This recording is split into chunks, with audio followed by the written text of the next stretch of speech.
You know, sometimes I tell students that my freshman year at college, I was $5,000 in credit card debt.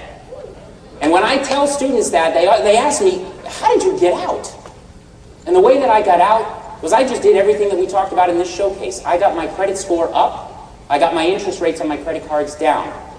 I tracked my expenses. I found an extra $50, $75 where I could put towards my credit card debt. And it took me 4 years, but I finally got out of it. What I want to talk to you guys today is not about how I got out, but how I got in. 6 months during my freshman year at the University of Miami, I am the life of the party. Drinks are on me, dinner's on me, this cab ride's on me, get me later. And ladies and gentlemen, everybody loved me for the first 6 months, and then one day around February, a bill comes in from my Chase Manhattan credit card, and I couldn't make the minimum payment. I had run out of money, but the sad thing was, I learned the hard way that I had just run out of friends. I do enough speeches on campuses where students will say to me sometimes, "Hey, finance guy, what kind of car do you drive?"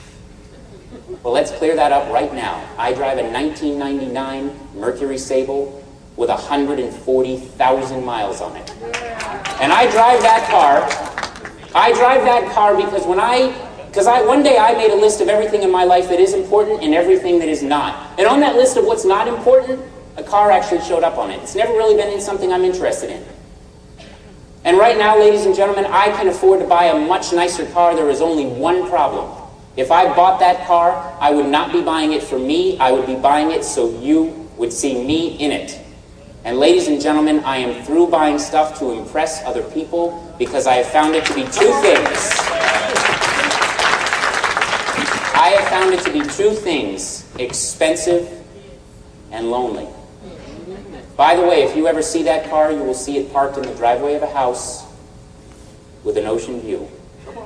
And one of the ways that I was able to afford that house was I stopped buying things to impress other people.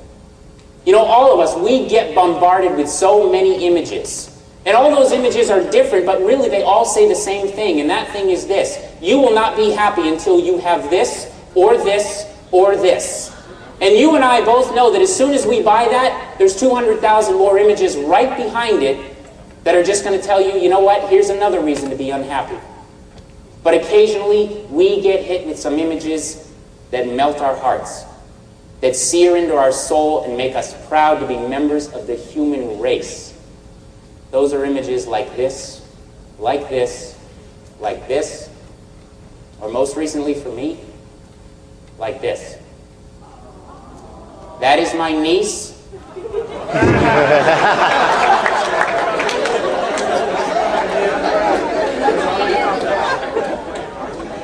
Surprised a few of you there.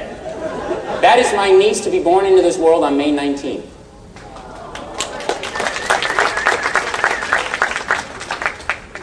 And Apka, I, like most people, could probably fill a book with all the things in my life right now that I don't have.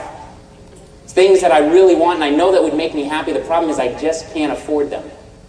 And every time I think about those things, I start to feel broke, desperate, and unhappy. But on December 29th, when my mom handed me that photo and said, "You're going to be an uncle," I felt like the wealthiest man alive. So when I say start before you need to start, maybe what I mean is we don't start with budgets or credit scores. What I mean is maybe we start by realizing that these things that we are constantly buying in order to feel happy, those feelings we are trying to create by buying things, if we just open our eyes to the wonderful things around us, we can get those feelings for free. My name is Bielagus. Have a wonderful conference. Thank you very much.